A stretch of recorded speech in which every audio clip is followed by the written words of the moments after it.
আল্লাহ পাক বলছেন উতলু মা উহিয়া ইলাইকা মিনাল কিতাব, আপনি তেলাওয়াত করুন আপনার উপরে যে কিতাব নাজিল হয়েছে তার থেকে।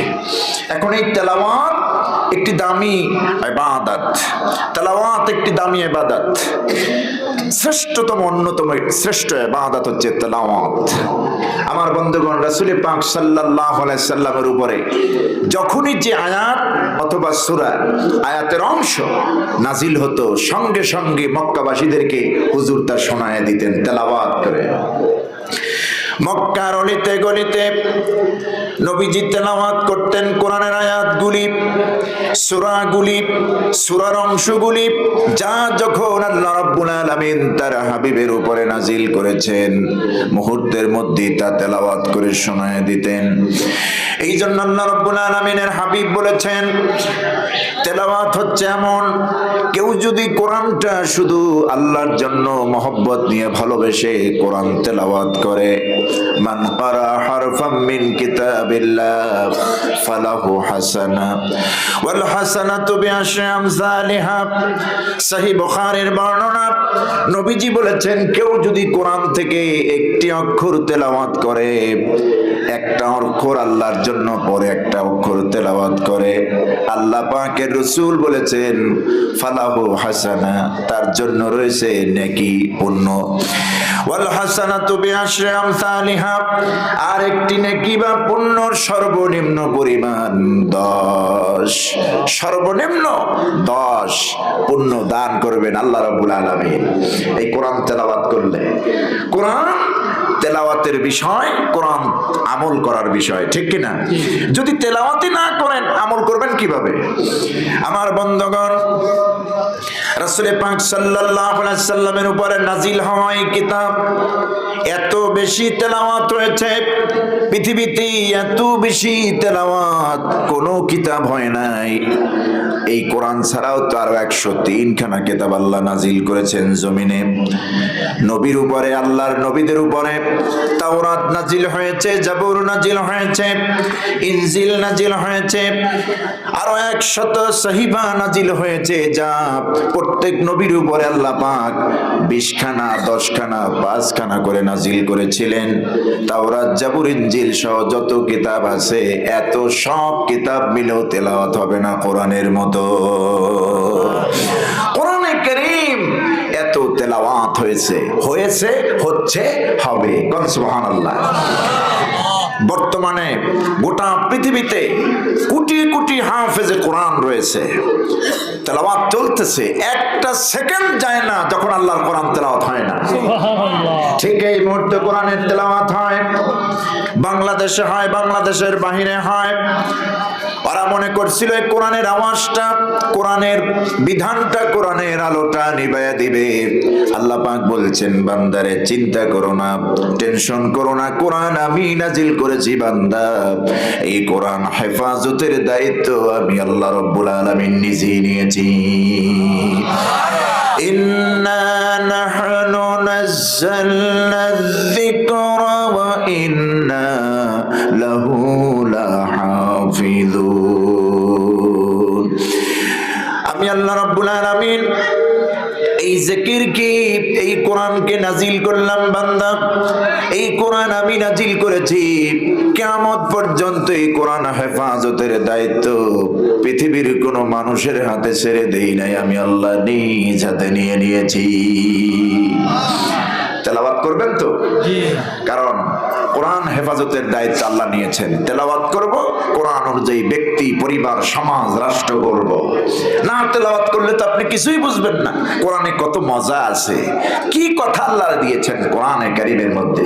তিবিয়ানান লিকুল্লি শাই, কত বিষয় আল্লাহ বর্ণনা করেছেন।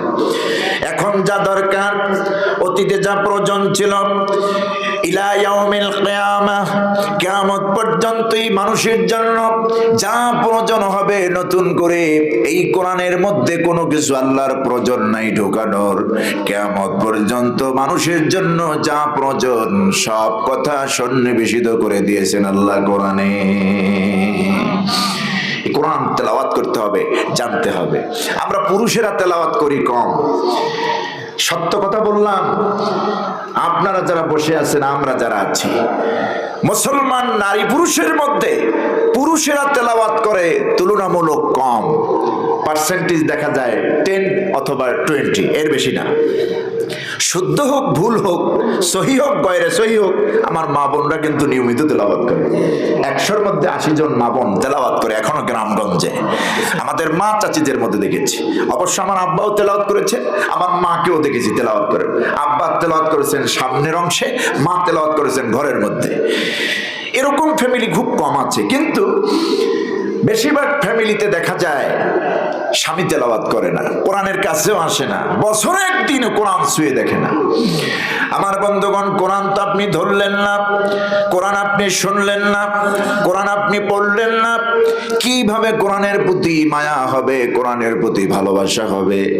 কারণ আল্লাহ রাব্বুল আলামিন বলেছেন, বান্দা কোরআন তেলাওয়াত করো আর তেলাওয়াত শোনো। তেলাওয়াত যদি তুমি আমার এই কোরআনের শোনো, আমি আল্লাহ জানাই দিলাম তোমার ঈমানটা পরিপূর্ণ হয়ে যাবে। দুর্বল ঈমান সবল হয়ে যাবে, দুর্বল ঈমান শক্তিশালী হয়ে যাবে, পাওয়ারফুল হয়ে যাবে, ঈমান বেড়ে যাবে। এই কথা কি আমার না আল্লাহর? আল্লাহ রাব্বুল আলামিন বলেন, ওয়া ইযা তুলিয়াত আলাইহিম আয়াতুহু যাদাতুহুম ঈমানা ঈমানান ওয়া আলা রাব্বিহিম ইয়াতাওয়াক্কালুন। ওয়া ইযা তুলিয়াত আলাইহিম আয়াতুহু, আল্লাহ নিজে বলছেন, যখন নাকি এই বান্দাদের সামনে আমার কোরআন থেকে তেলাওয়াত হয়, মুমিন বান্দাদের সামনে যখন আমার কোরআন তেলাওয়াত হয়, তার মানে তারা যখন কোরআনের তেলাওয়াত শুনে, যাদাতুহুম ঈমানা, আল্লাহ পাক বলেছেন তাদের ঈমান বৃদ্ধি পেয়ে যায়, ঈমান বেড়ে যায়। যাদা ইয়াজিদু মানে বেড়ে যাওয়া, ঈমান বেড়ে যায়। ঈমান যা আছে ওর থেকে পরিপূর্ণ হয়ে যায়, ঈমানের শক্তি বেড়ে যায়। এই ঈমানের শক্তি যখন একজন মুমিনের পাওয়ারফুল হয়, পাওয়ারফুল ঈমান হয়, ওয়া আলা রাব্বিহিম ইয়াতাওয়াক্কালুন, এই ঈমানদার কেবলমাত্র শুধুমাত্র একমাত্র আল্লাহ রাব্বুল আলামিন ছাড়া পৃথিবীর কোনো মানুষের উপরে ভরসা করে না। আলেম ওলামারা, দ্বীনের মুজাহিদরা, যারা দ্বীন কায়েমের আন্দোলনে ময়দানে নেমে আছে, দেখুন না, তারা পৃথিবীর কোন জালেম কাফের রক্তচক্ষুকে ভয় পায় না, কারণ কোরআনটা তাদের সিনার মধ্যে আছে, কোরআনের নূর আছে। আল্লামা সাঈদী রহমাতুল্লাহ আলাইহি যখন কোরআনের তাফসীর করতেন প্যারেড ময়দানে, এখন মাহফিল আছে, ওই জাতীয় রুহানিয়াত নাই, ঠিক না? ওই রুহুটা যেন খুঁজে পাচ্ছি না, ওই তেলাওয়াত আর যেন শুনতে পাচ্ছি না। কি তেলাওয়াত! মনে হচ্ছে যেন কোরআনটা এখন নাজিল হচ্ছে বাংলাদেশে। আল্লামা সাঈদী যখন তেলাওয়াত করতেন, তাফসীর আল আয়া বিল আয়া, আয়াত বাই আয়াত তাফসীর করতেন। ঘটনা তিনি কম টানতেন, তিনি তাফসীর আয়াত বিল আয়াত দিয়ে করতেন। আমার বন্ধুগণ, কি মজা তিনি পেয়েছেন, জাতির সামনে উপস্থাপন করেছেন, দেশে দেশের গণ্ডির বাইরে প্রায় 50টা দেশের উপরে, বলি আলহামদুলিল্লাহ। তিনি নিজে কোরআন তেলাওয়াত করেছেন, আমি খবর নিয়ে দেখেছি, তিনি নিজে কোরআন তেলাওয়াত অভ্যস্ত ছিলেন দারুণভাবে। আমাদের আলেমদের মধ্যে বহু আলেম এখনো আছে, ময়দানেও যারা ওয়াজ করে কিন্তু নিয়মিত তেলাওয়াত করে না। আল্লাহ যেন এদের থেকে আমাদেরকে মাফ করেন, বলি আমি। তেলাওয়াতের হক অনেক আলেম আদায় করে না। এই যে তেলাওয়াত করতেছি ওয়াজে, এটাও তেলাওয়াত, কিন্তু নিয়মিত একটি নির্দিষ্ট সময় নিয়ে আল্লাহর কোরআন তেলাওয়াত করতেই হবে। তেলাওয়াত যদি না করেন কোরআন বুঝবেন কি, জানবেন কি? আর মা বোনরা তো পড়ে, তেলাওয়াত করে, কিন্তু তাদের ম্যাক্সিমাম অনেক ভুল হয়, অশুদ্ধ হয়। শুদ্ধ করে তেলাওয়াত শিখবেন। রাসূল পাক সাল্লাল্লাহু আলাইহি ওয়াসাল্লাম বলেছেন, কোরআন তোমরা পড়ো, কারণ এই কোরআন তোমাদের জন্য কতখানি উপকার হবে। শোনো, ইকরাউল কুরআনা ফাইন্নাহু ইয়াতি ইয়াউমাল কিয়ামাতি শাফিয়ান লিআসহাবিহি, তোমরা বেশি বেশি কোরআন তেলাওয়াত করো, কোরআন পড়ো, কারণ কিয়ামতের দিন এই কোরআন তোমাদের জন্য সুপারিশকারী হয়ে যাবে। ফাইন্নাহু ইয়াতি ইয়াউমাল কিয়ামাহ শাফিআন লিআসহাবিহি, কেননা এই কোরআন সেদিন আসবে কোরআন ওয়ালাকে সুপারিশ করার জন্য। আর কোরআনের সুপারিশ কি আল্লাহ ফিরিয়ে দেবেন নাকি? নবীর বাইরেও দুটি বিষয়ের সুপারিশ আল্লাহর কাছে খুব দামি হবে। শুনে রাখুন মুসলমান, একটা হলো রমজানের রোজা, আর একটা হচ্ছে কোরআন। এই দুইটা সুপারিশ করবে, অত্যন্ত দামি সুপারিশ। অবশ্য নামাজ রোজাও সুপারিশ করবে, সেটা কবরের মধ্যে, কথা বুঝতেছেন। কিন্তু পাওয়ারফুল সুপারিশ আল্লাহর নবীর পরে দুটি সুপারিশ হবে, একটা হলো কোরআনের, আর একটা হচ্ছে কি রমজান মাসের রোজা। দেখুন রোজার সঙ্গে কোরআনের দারুণ সম্পর্ক আছে। শাহরু রমাদানাল্লাযী উনজিলা ফীহিল কুরআন হুদাল লিন-নাসি ওয়া বায়্যিনাতিম মিনাল হুদা ওয়াল ফুরকান। শাহরু রমাদান, রমজান মাস এমন মাস, আল্লাযী উনজিলা ফীহিল কুরআন, যেই মাসে আল্লাহ কোরআন নাজিল করেছেন। সুবহানাল্লাহ। কোরআন নাজিল হলো রমজান মাসে, কোরআন এসেছে রমজানে। হুদাল লিন-নাসি ওয়া বায়্যিনাতিম মিনাল হুদা ওয়াল ফুরকান, পৃথিবীর মানুষের হেদায়েতের জন্য, শুধুমাত্র মুমিন মুত্তাকি মুসলমানের জন্য কোরআন আসে নাই। কোরআন এসেছে তামাম পৃথিবীর মানুষের হেদায়েতের জন্য। আর সত্য মিথ্যার মধ্যে পার্থক্য করবে কোরআন। কোনটা সত্য, কোনটা হক, কোনটা হক, কোনটা বাতিল, এটা নিরূপণ করবে কে? কোরআন। কোরআনের বাইরে কোন জিনিস নাই যে হক বাতিল আপনি পার্থক্য করবেন, নিরূপণ করবেন। সত্য মিথ্যা পার্থক্য করতে লেনিনের আদর্শ নয়, কার্ল মার্কসের আদর্শ নয়, ডারউইনের থিওরি নয়। ডারউইন তো মারাত্মক কথা বলেছে, আমরা নাকি বানর ছিলাম, পিছনে বড় লেজ ছিল, সেই লেজটা চলে গেছে, কেটে গেছে, এরপর আমরা মানুষ হয়েছি। নাউজুবিল্লাহ। আর এই থিওরি বাংলাদেশে এই থিওরির বীজ বপন করেছে নাস্তিক জাফর ইকবাল। জালেমরা পালাইছে, ওরাও পালা বদল হয়েছে, ওরাও পালাইছে। আমার বন্ধুগণ, বানরের তৈরি, বানরের সৃষ্টি ওরা হতে পারে, আমরা নই। আমরা মানুষ, আমরা শ্রেষ্ঠ জীব। আল্লাহ পাক বলছেন, আমি খলাকাল ইনসান, মানুষকে সৃষ্টি করেছি। ওয়া খালাকা মিনহা যাওজাহা ওয়া বাথা মিনহুমা রিজালান কাসীরান ওয়া নিসা। এক আত্মা থেকে আল্লাহ মানুষ সৃষ্টি করলেন, আদম থেকে হাওয়া, এবং দুজনের মাঝখান থেকে আল্লাহ পাক পৃথিবীতে নারী পুরুষ দিয়ে গোটা পৃথিবী আল্লাহ ভরে দিলেন। মানুষ থেকে আল্লাহ সৃষ্টি করলেন আমাদেরকে, আদম হাওয়া থেকে আমাদেরকে।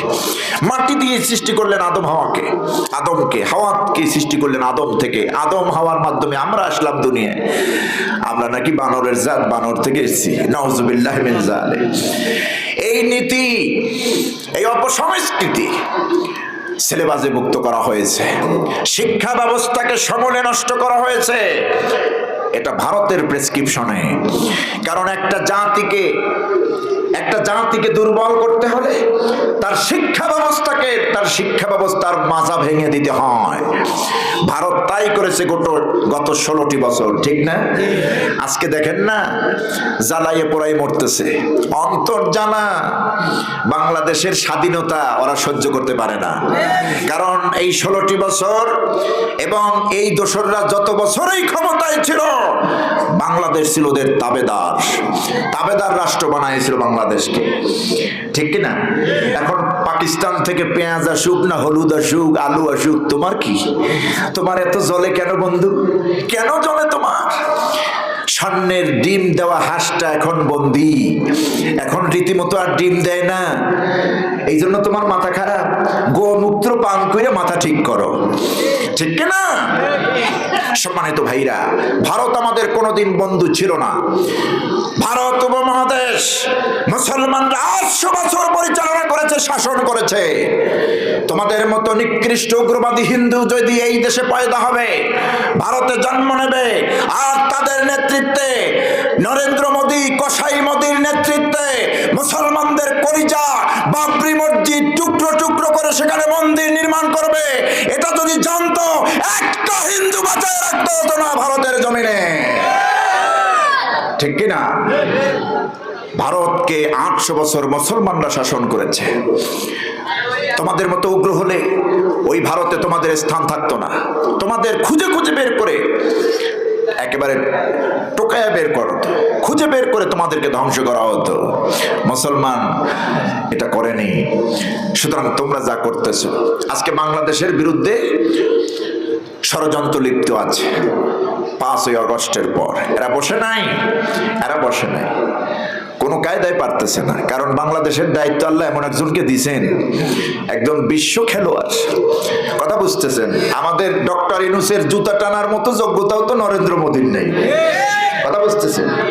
এটা এক্স্যাক্টলি একেবারে বাস্তব কথা। ডক্টর ইউনূসের জুতা বহন করার মতো অত চাওয়ালা ছিল, চা বিক্রি করেছে। তো চা বিক্রি করা ডক্টর ইউনূসের সাথে মানায় নাকি? কোনো কায়দায় পারতেছে না। আমার বাংলাদেশটাকে আরো নিরাপদ দেখতে চাই। এই নিরাপদ দেখতে হলে ডক্টর ইউনূস বহুমুক্ত মুখের নীতিতে নিরাপদ হবে না, কোরআনের আইনে নিরাপদ হবে। বাংলাদেশটা স্থায়ী নিরাপদ হবে কিসের আইনে?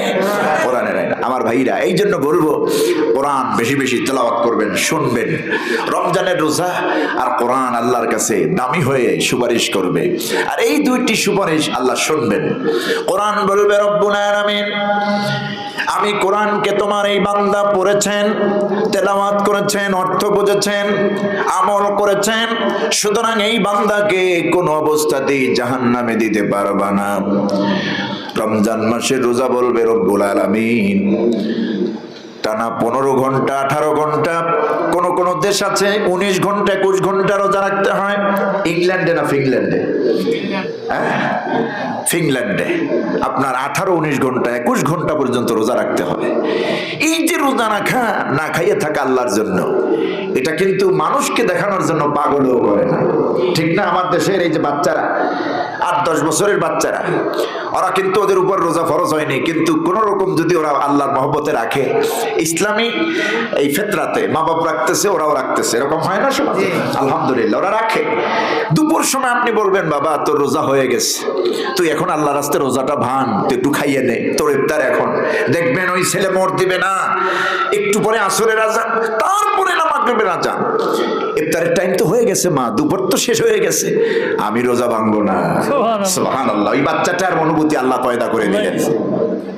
আমার বন্ধুগণ, এই জন্য আল্লাহর রাসূল বলেছেন বেশি বেশি তোমরা কোরআন তেলাওয়াত করো, কারণ কোরআনের তেলাওয়াত, কোরআন তোমার জন্য কিয়ামতের দিন আল্লাহর দরবারে সুপারিশ করবে।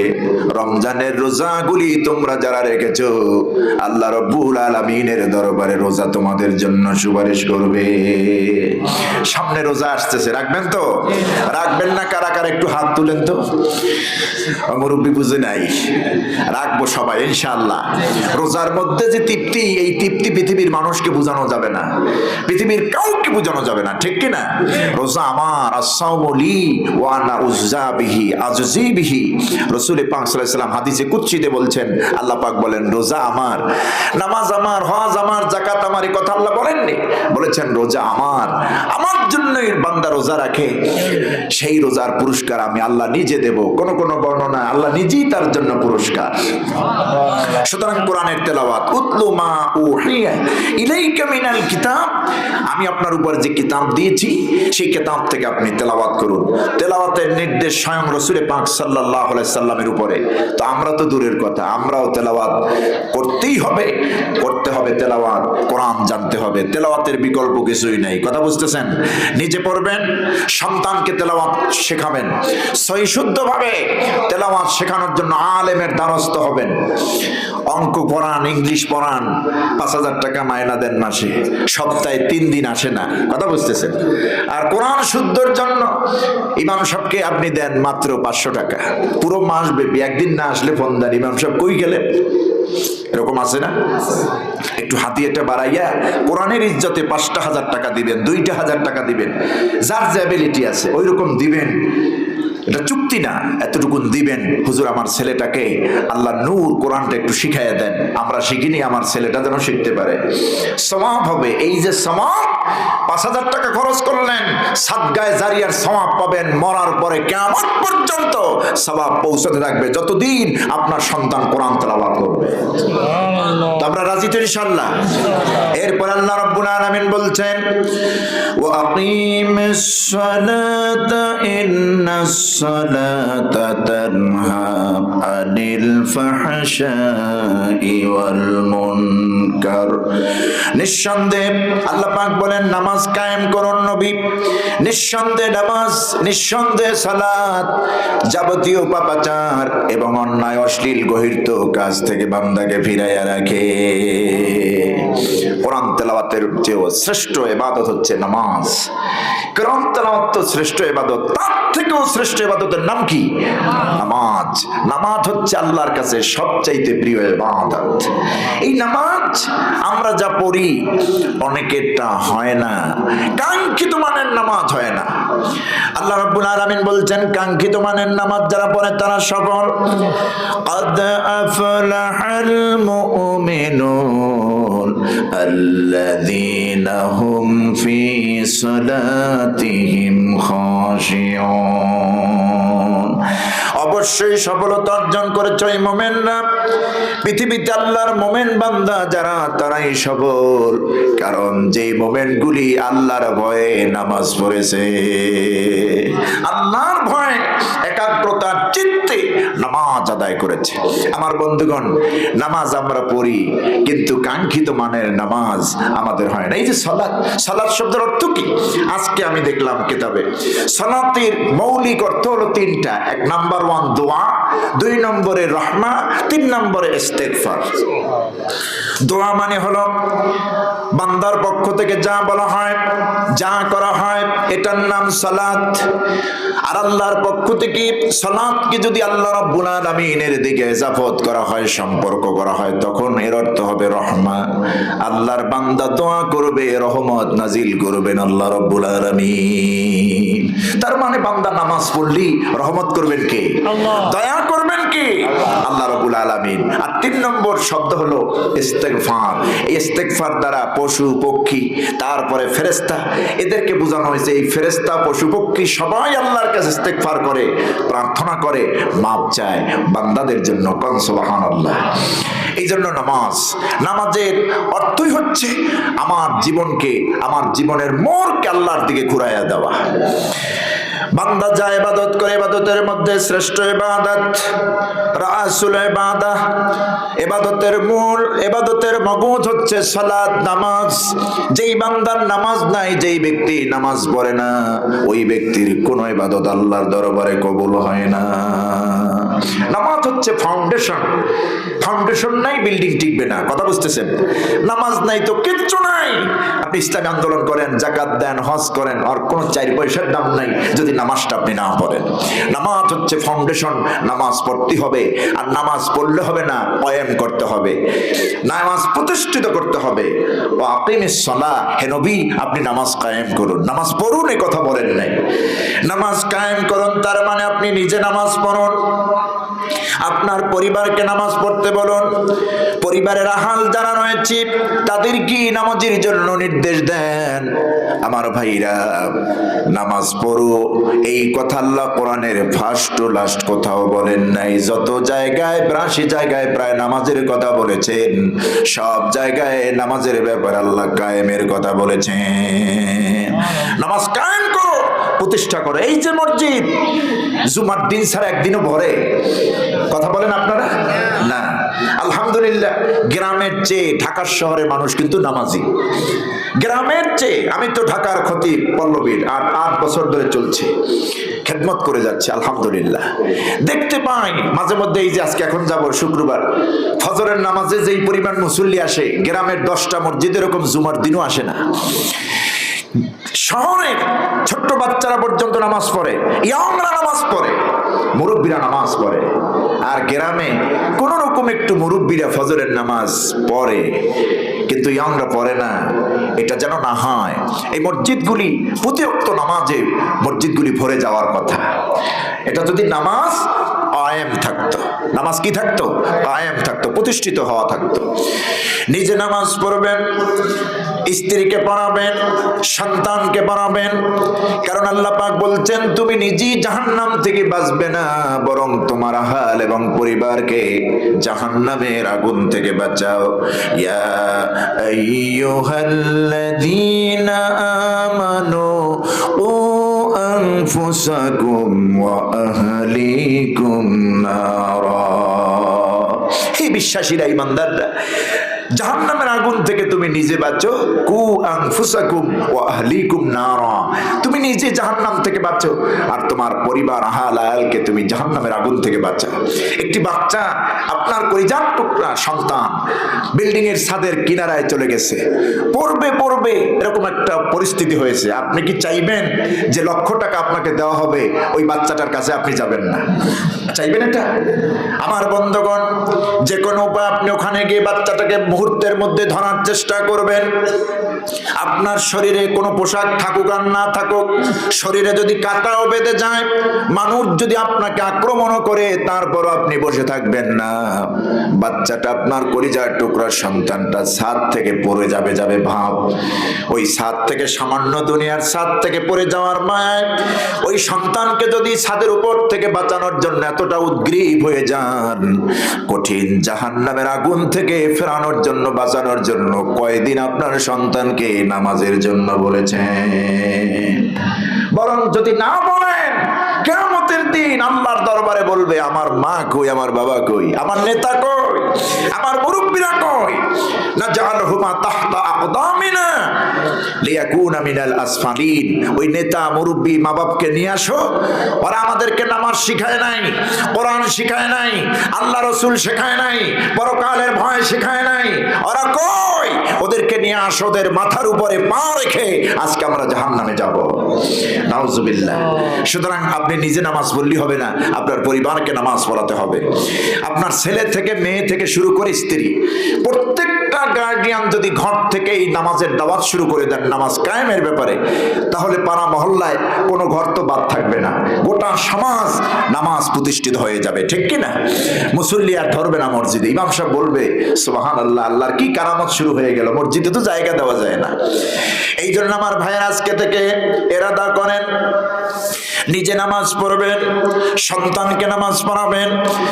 অনেক ভাই, অনেক মুরব্বীরা আমার কাবা ঘরে গিয়েছেন, আল্লাহর বিধান ছিল, হজ ফরজ ছিল, হজ করে এসেছেন, বাড়িতে এসেছেন, হাজী সাহেব গুনাহ করেন না, জিনা করেন না, মিথ্যা বলেন না, চুরি করেন না, ভালো মানুষ হাজী সাহেব, কিন্তু নিজে নামাজ পড়ে শীতের বেলা ঠান্ডা পানি দিয়ে উযু করে ফজরের নামাজ পড়ে, কিন্তু ছেলে ঘুমায় আছে, ছেলের বউ ঘুমায় আছে, তাদেরকে জাগায় না। কিসের নেশায়, কিসের ভয়? ছেলে আপনার মন্দ বলবে, বলুক মন্দ। ছেলে যদি মন্দ বলে, আপনি রিপিট অ্যাকশন করবেন। আমার ঘরে যদি থাকতে হয়, বেনামাজি অবস্থায় থাকা যাবে না। আমার ঘরে থাকতে হলে, আমার সম্পদ ভোগ করতে হলে, আল্লাহ যতদিন বাঁচিয়ে রাখবে আমাকে, আমার ঘরে থাকতে হলে, আমার ছাদের নিচে থাকতে হলে নামাজ তোমাকে পড়তেই হবে। আমার জন্য রান্না করো বৌমা, তোমাকে নামাজ পড়তেই হবে। নামাজের ব্যতিক্রম, নামাজের বিকল্প আর কিছুই নাই। কোনদিন বলছেন আপনার ছেলেরে, বাবা নামাজ পড়তে ওঠো?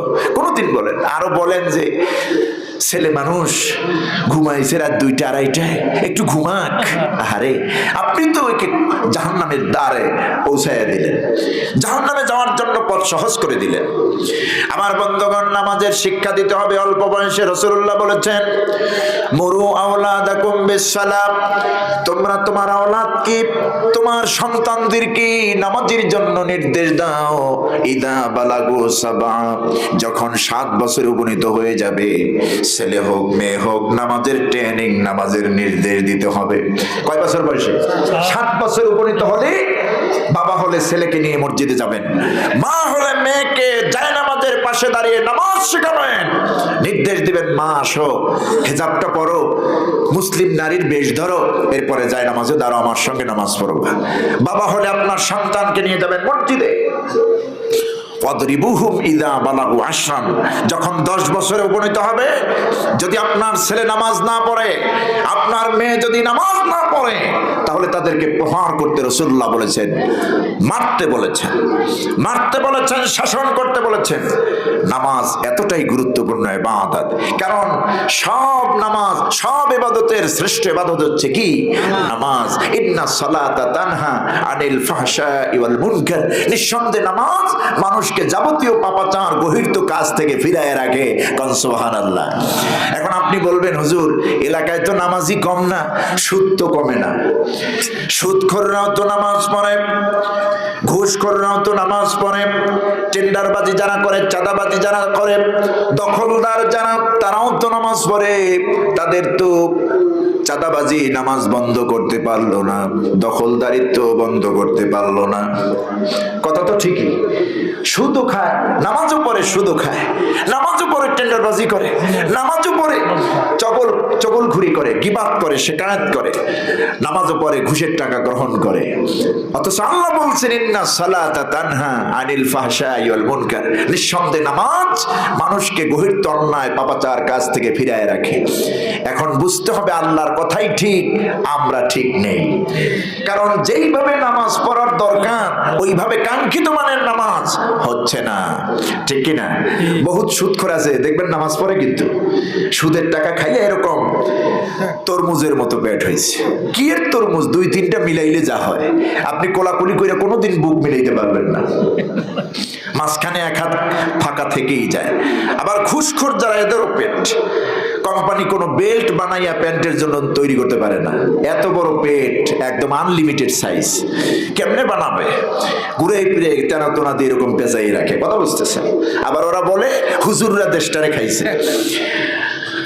কারা দেশটারে খাইলো? জাতি আজকে দেখেছে। তোমরা টাকার জাজিমে ঘুমিয়েছ, টাকার জাজিমে ঘুমিয়েছ তোমরা। নতুন টাকার নোট যদি তোমার নাকের কাছে নেওয়া হতো, ঘ্রাণ যদি আসতো নতুনের, ফাইলটা সই হতো টাকার ভান্ডিল নিয়ে 10 লাখ 15 লাখ। এমনও নেতা, নাম আমি বললাম না, আপনারা বুঝে নিবেন। নতুন টাকা না হলে ওই ফাইল সই হতো না, ওই ঘুষও গ্রহণ করা হতো না। এরা আবার আমাদেরকে বলতো হুজুররা দেশটারে খায়। কি খায় হুজুররা? হুজুররা খায় পরিমাপ মতো, 1 ভাগ খালি, 1 ভাগ ভরা, আর 1 ভাগ পানি। এটাই সুন্নাহ। এই জিজ্ঞেস করেন আমি যেখানে আজকে খেলাম কতটুকু খেয়েছি, খবর নিয়ে দেখেন। ওনাদের মতো এরকম খেলে চলতে পারতাম না। কথা বুঝতেছেন? একবার গাজীপুরে এক জায়গায় মাহফিলে গিয়েছিলাম। মাহফিলের আগে অভ্যাস হলো আমাদের বয়ানের আগেই খেয়ে নেওয়া। তো খাবার যখন পথিমধ্যে খুব নাস্তা করলাম আমার এক ভাইয়ের বাসায়, খাবারের প্রয়োজন মনে করলাম না, ক্ষুধা লাগেনি। কমিটিকে বললাম পরে খাবো, ওয়াজের পরে। মাশাআল্লাহ ওয়াজের পরে খেতে বসেছি। কয়েকজন আত্মীয় স্বজন আমার ছিল, আপনজন। কমিটি বলল হুজুর খাওন তো নাই, সব নেতারা খাইয়া শেষ করছে। কথা বুঝেছে? তো খায় ওনারা এক একটা মাহফিলে। আলহামদুলিল্লাহ এরকম রাজনৈতিক প্রভাব এখানে দেখিনি। আমাদের বেশিরভাগ মাহফিলে দেখি 50, 60, 120 জন, 200 জন এরকম আসে, নেতার সঙ্গে এসে সমানে খায়। কথা বুঝতেছেন? খান, অসুবিধা নাই, কোরআনের কথা শোনেন, আল্লাহরে মানেন, আল্লাহর বিধানটা ফলো করেন। কিন্তু দোষটা হুজুরের দেন কেন? হুজুর খায়, হুজুরের খাইলো শুকরিয়া আদায় করে, ঠিক কিনা? আপনি তো বিসমিল্লাহ বললেন না, খাবার শেষে আলহামদুলিল্লাহ বললেন না। পানির গ্লাসটা বাম হাতে নিয়ে খান, সিগারেট নাই ডান হাতে, কাপ নাই, চায়ের কাপ নাই বাম হাতে। কি যে একটা হয়ে গেছে এলাকায়, কথা বুঝতেছেন? মোশনেই বোঝা যায় কি যে একটা হয়েছে। আমার বন্ধুগণ, বেয়াদব শয়তান খায় বাম হাতে, কোন মুসলমান বাম হাতে পান করতে পারে না, খাইতে পারে না। আমার বন্ধুগণ, এই জন্য নামাজ, সন্তানকে নামাজ শিখাবেন, স্ত্রীকে নামাজ পড়াবেন। মা যদি নামাজ না পড়ে মাকে নামাজ পড়াবেন, মায়ের জন্য আল্লাহর কাছে দোয়া করবেন। এই কয়েকদিন আগে, গত সপ্তাহে সম্ভবত ফটিকছড়িতে একটা মাহফিলে গিয়েছিলাম। একজন মসজিদের ইমাম, কি আশ্চর্য কাহিনী! আমি যখন গেলাম তিনি আমাদের খেদমতে ছিলেন, মসজিদের ইমামতি করতেছেন। উনি আমার কাছে এসে গোপনে বলতেছেন হুজুর আপনি তো মুসাফির মানুষ, নবীজি বলেছেন 3 জনের দোয়া আল্লাহ কবুল করেন, শোনেন। মুস্তাজাবুদ দাওয়া হচ্ছে 3 জন, একজন তার মধ্যে আপনি মুসাফির। বিশ্বাস করি আপনি দোয়া করলে, মুসাফির দোয়া করলে আল্লাহ শুনবেন। আপনি আমার মায়ের জন্য একটু দোয়া করবেন। আমার মা নামাজ পড়তে চায় না, আমার মা নামাজ পড়তে চায় না। আমি বললাম আপনার আব্বা? আমার আব্বা শুধু ফরজ না, নফল সুন্নাত যা আছে সব পড়ে আলহামদুলিল্লাহ, কিন্তু আমার মা নামাজ পড়তে চায় না। এত বুঝাই তারপরও না। আমি বললাম, আল্লাহ আপনার মাকে হেদায়েত দান করুক, সঠিক বুঝ দান করুক, আপনি আপনার চেষ্টা চালিয়ে যান, একটু প্রলোভন দেখান, একটু লোভ দেখান। মা, তুমি যদি ফজরের নামাজটা পড়ো তাহলে তোমার আমি 100 টাকা দেবো, 200 টাকা দেবো। তুমি যদি পুরো একটা মাস নামাজ পড়ে দেখাও, একেবারে 2টো শাড়ি আমি তোমাকে কিনে দেবো। এরকম কি প্রলোভন দেখিয়েছেন? ইমাম সাহেব বললেন, হুজুর এভাবে অনেক লোভ দেখিয়েছি, তাতেও কাজ হয় না। আমি বললাম, আল্লাহর কাছে সাহায্য চান আর আপনার চেষ্টা আপনি চালিয়ে যান। তো ওনার মা খুব বুদ্ধিমতীও ছিল না, খুব বেশি বুদ্ধি জ্ঞানও নাই, কিন্তু নামাজ পড়তে চায় না।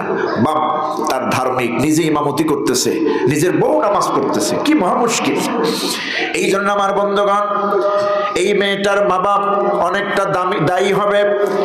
যেই মা বাপ তার সন্তানকে ছোটবেলা থেকে তারবিয়াত শিক্ষা দেয় না, আদব শিক্ষা দেয় না, নামাজ শিক্ষা দেয় না, ওই ছেলে ওই মেয়ে যার ঘরে যাবে, ওই মেয়ে যদি বেনামাজি হয়, বাপের একটা অংশ বাবা হিসেবে তার উপরে বর্তাবে। আপনি রেহাই পাওয়ার কোনো সুযোগ নাই। এই জন্য নামাজ পড়বে। নামাজ কাঙ্ক্ষিত মানের নামাজ হয় না, আমাদের কাঙ্ক্ষিত মানের নামাজ হয় না। আমার বন্ধুগণ, আল্লাহ রাব্বুল আলামিন বলেছেন, আমি 5 ওয়াক্ত নামাজকে সময়ের সঙ্গে সম্পৃক্ত করে ফরজ করেছি। ইন্নাস সালাতা কানাত আলাল মুমিনিনা কিতাবাম মাওকুতা। নির্দিষ্ট সময়ের সঙ্গে আমি নামাজকে ফরজ করে দিয়েছি। সুবহানাল্লাহ। অর্থাৎ হিজরত অর্থাৎ মেরাজের আগে নামাজ ছিল 2 ওয়াক্ত, সূর্যোদয়ের আগে, সূর্যাস্তের আগে। অর্থাৎ সূর্যোদয়ের আগে ফজরের নামাজ, সূর্যাস্তের আগে আসরের নামাজ, এই 2 ওয়াক্ত নামাজ ছিল। রাসূল পাক সাল্লাল্লাহু আলাইহি সাল্লামকে 5 ওয়াক্ত নামাজ দেওয়া হয়েছে মেরাজের রাত্রিতে। মেরাজের রাত্রিতে প্রথমে দেওয়া হয়েছিল 50 ওয়াক্ত নামাজ। হযরত মুসা আলাইহিস সালামের পরামর্শ অনুযায়ী কমাতে কমাতে একেবারে 5 স্কেলে যখন নিয়ে আসলেন, মুসা আলাইহিস সালাম পরামর্শ দিলেন, আল্লাহর হাবিব, এই 5 ওয়াক্ত নামাজ আপনার উম্মতেরা পড়বে না, মেহেরবানি করে দয়া করে আল্লাহর কাছে চলে যান, এর থেকেও কমায় আনেন। কোথায় 50, কোথায় 5? কথা বুঝতেছেন? পুরো শূন্যটাই পড়ে গেছে, রইল মাত্র 5 ওয়াক্ত। হুজুর বলেন, আমার শরম করে, লজ্জা করে, কেমনে আল্লাহর কাছে বলি 50 থেকে 5 ওয়াক্ত দিয়ে দিলেন, সেইখানে আমি কেমনে কমাই আর বলি? আল্লাহরও কমাই দেন। আল্লাহ রাব্বুল আলামিন তার রাসূলকে জানাই দিলেন, হাবিব, 50 ওয়াক্ত নামাজ দৈনিক আমি আপনার উম্মতের উপরে ফরজ করে দিয়েছিলাম। আমি আমার হুকুম উড্ডয়ন করি নাই, আমি আমার হুকুম বলবৎ রেখেছি। আমি আমার বিধান, আমি আমার হুকুম আপনার উম্মতের উপর রেখেছি কার্যকর, কিন্তু ডিউটি কমায় দিলাম। 50 ওয়াক্ত নামাজের হুকুম ঠিকই রাখলাম, কিন্তু আদায় করবে 5 ওয়াক্ত। খাফফাতু আন ইবাদি, ডিউটি কমায় দিলাম, হুকুম বলবৎ রাখলাম। আপনার যে উম্মত দৈনিক 5 ওয়াক্ত নামাজ আদায় করবে, আমি আল্লাহ রাব্বুল আলামিন তারে খুশি হইয়া 50 ওয়াক্ত নামাজের সওয়াব দিয়ে দেব। নামাজটা পড়বেন তো ভাই? ইন্নাস সালাতা তানহা আনিল ফাহশাই ওয়াল মুনকার। নামাজ পড়ার পর যার চরিত্র বদলায় না, বুঝতে হবে তার নামাজ হয় না, কাঙ্ক্ষিত মানের নামাজ হয় না। হবে কেমনে? মসজিদে যাইয়া কোন ফ্যান ঘোরে না না ঘোরে এটা দেখে, ইমাম সাহেবের পাগড়ি ঠিক আছে কিনা দেখে, দোকানের হিসাব মিলায়, 4টা 5টা দোকান আছে, হিসাব মিলায়। কোন ক্রমে একদিন জোহরের নামাজে ইমাম সাহেবকে সালামের শেষে বললেন, হুজুর আপনার নামাজ মনে হয় ভুল হয়েছে। কয় কিভাবে? আমি আপনার জোহরের নামাজের মধ্যে 4টা দোকান 5টা দোকানের হিসাব মিলিয়ে ফেলি, অলরেডি 2টার মিলাইছি আর বাকি 2টা রইল। এখন দোষ কি ইমাম সাহেবের না ওই দোকানদারের? আমার বন্ধুগণ, এই যে নামাজের মধ্যে যত বাজে চিন্তা, বাজে টেনশন, হিসাব, এগুলি শয়তানের কাজ। এগুলি কিসের কাজ? আপনি যখন নামাজে দাঁড়াবেন, আপনি আল্লাহর গোলাম, আপনি আসামি। আমরা যখন আল্লাহু আকবার বলে তাকবীরে তাহরিমা বেদে নামাজে দাঁড়ায়া যায়, পৃথিবীর শাহানশাহ, সকল রাজার রাজা যিনি আল্লাহ রাব্বুল আলামিন আহকামুল হাকিমের সামনে দাঁড়াইলাম। এই দাঁড়ানো পৃথিবীর কোন জজ ব্যারিস্টারের সামনে দাঁড়ানো নয়, রব্বুল আলামিনের সামনে দাঁড়ালাম, কোন রূপে বেয়াদবি করা যাবে না। আসামের মতো দাঁড়ায় বলতে হবে রব্বুল আলামিন, আলহামদুলিল্লাহি রাব্বিল আলামিন, যাবতীয় প্রশংসা কেবলমাত্র তোমার রব্বুল আলামিন। আর রহমানির রহিম, যিনি রহমান আর রহিম। মালিক ইয়াউমিদ্দিন, যিনি কিয়ামত দিবসের মালিক। ইয়্যাকা না'বুদু ওয়া ইয়্যাকা নাস্তাঈন, আমরা তোমার ইবাদত করি আর কেবল তোমার কাছে সাহায্য চাই। নামাজের মধ্যে এই কথাগুলি আপনি বলতেছেন, আর আপনি নামাজের বাইরে এসে যত ধরনের প্রতারণা আছে, ইসলাম বিরোধী কাজ আছে, ধর্ম বিরোধী কাজ আছে, আল্লাহ বিরোধী রসুল বিরোধী কাজ আছে, এগুলি করতেছেন, ঠিক না? নামাজের মধ্যে বললেন তোমারই ইবাদত করি, তোমারই কাছে সাহায্য চাই। নামাজ থেকে বেরিয়ে কোন খাজা বাবার কবরে যাইয়া চাইলেন? সেজদায় লুটে গেলেন।